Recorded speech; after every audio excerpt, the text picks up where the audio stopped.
The Feast of Christ the King, or as they call it now, the Solemnity of Christ the King, is a very recent addition to the calendar of Christian feasts.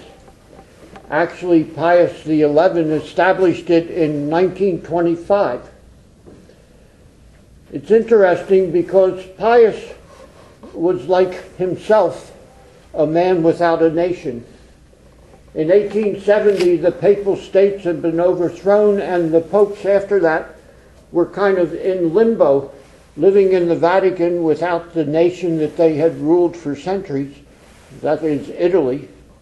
And they didn't know where they stood, although they were used to this kingly power that they had. And they were in the midst, at the time of this feast being initiated, negotiating with Mussolini for the treaty that came about in 1929 that established the city-state of the Vatican.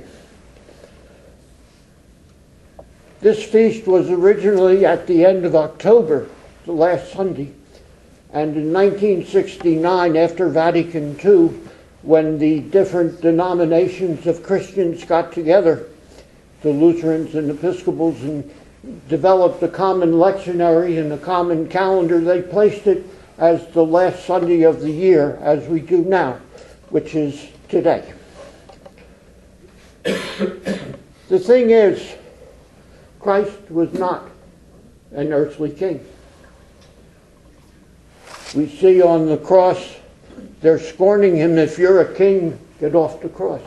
We see that Pilate asked him, "Are you a king?" And he said, "My kingdom is not of this world." And the kingdom of this world of Christ is the kingdom of the cross. Because Christ came in this world to serve and to give, and he gave even up to his life on a cross. That is what his kingdom is, that we give into that giving, loving, and sharing that we share in the next life, the kingdom that he has. Even if we go back to the Old Testament of David, the kingdom that he established was not one to rule his people, but to shepherd his people. He told David he chose him a shepherd to be one to shepherd his people. Now David obviously, as he grew older, became more and more of a king into the luxuries and into the idea of ruling. But the real idea that God has for kingdom for his people is one of service, one of loving, one of sharing.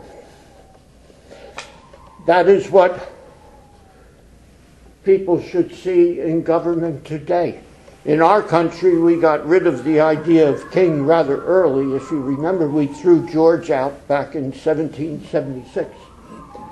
We now have a government which claims to serve the people, but I'm not going to get into that. But Christ's kingship resembles nothing that we see in a nation today. His kingship is to meet us individually where we are. As a man, he was scorned because he cared, because he reached out. His contemporaries, the leaders, were the ones who went after him because he challenged them to follow what God wanted, and they did what they wanted. Finally, I find it interesting. If you go to Romans 13, Paul talks of the state as being a minister of God, and that we should comply because the state has been set up to serve man, and we should comply with all its commands and laws. Yet you go to Revelation 13, and the state is seen as the beast coming from the abyss. I think it's a rather interesting contrast, and I really don't want to get into that. But today, as we think of Christ the King, we have to think of Christ crucified, of Christ's love, of Christ's service.